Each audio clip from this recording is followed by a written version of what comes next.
அதே மாதிரி இந்த பிராணியில் அறுக்கும் பொழுது முஸ்லீம் அல்லாத மற்ற சகோதர சமயத்தில் பிற சமூக மக்கள் அறுத்தாங்கன்னா அதை நம்ம சாப்பிடலாமா சார்? சாப்பிடலாம். எல்லா சமயத்தவர்களும் அல்ல. அஹ்லுல் கிதாப்னு சொல்லுவாங்க, வேதம் கொடுக்கப்பட்டவர்கள்.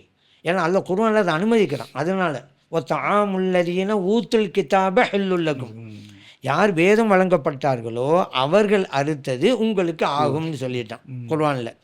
வேதம் கொடுக்கப்பட்டவர்கள் யார்? யூதர்களும் நசாராக்களும் தான். ஏன்னா யூதர்கள் மூசா அலைஹிஸ்ஸலாம் ஏற்றுக்கொண்டிருப்பாங்க, தௌராத் வேதத்தை ஒப்புக்கணும்னு சொல்லுவாங்க.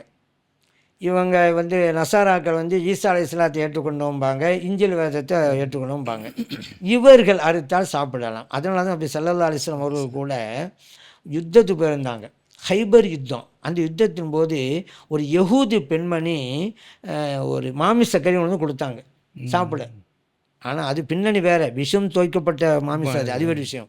ஸல்லல்லாஹு அலைஹி வஸல்லம் வாங்கி சாப்பிட்டாங்க. புகாரில் பதிவு செய்யப்பட்ட ஹதீஸ். அப்போ அந்த பெண்ணு மாமிசம் கொண்டு வந்திருந்தா அந்த பிராணி யார் அறுத்திருப்பா? சாமியாக போய் அறுத்து கொடுத்துருவாங்க. முஸ்லீம் இல்லையே, யஹூதி தான் அறுத்துருக்கணும். அப்போ யஹூதி அறுத்தா சாப்பிட்லாங்கனால தான் அந்த பெண்மணி கொண்டு வந்து மாமிசத்தை சாப்பிட்டாங்க. ஆனால் அந்த பெண்மணி கொண்டு கடைசியில் உண்மை வெளிப்பட்டு வருத்தம் தெரிவித்தாங்கன்னு வச்சுக்கோங்க, அது ஒரு விஷயம். ஆக சாப்பிட்டாங்க நபி ஸல்லல்லாஹு அலைஹி வஸல்லம் அவர்கள். அப்போ அதனால் வேதம் கொடுக்கப்பட்டவர்கள் அறுத்தால் சாப்பிடலாம் அப்படிங்கிற பாயிண்ட் வருதா? அந்த வேதம் கொடுக்கப்பட்டவர்கள் யார் அப்படின்னு சொன்னால் பனு இஸ்ரவேலர்கள் தான். அதே நம்ம புரியணும். பனு இஸ்ரவேலர்கள் யாக்கூப் அலைஹிஸ்ஸலாம் அவருடைய பிள்ளைகள்.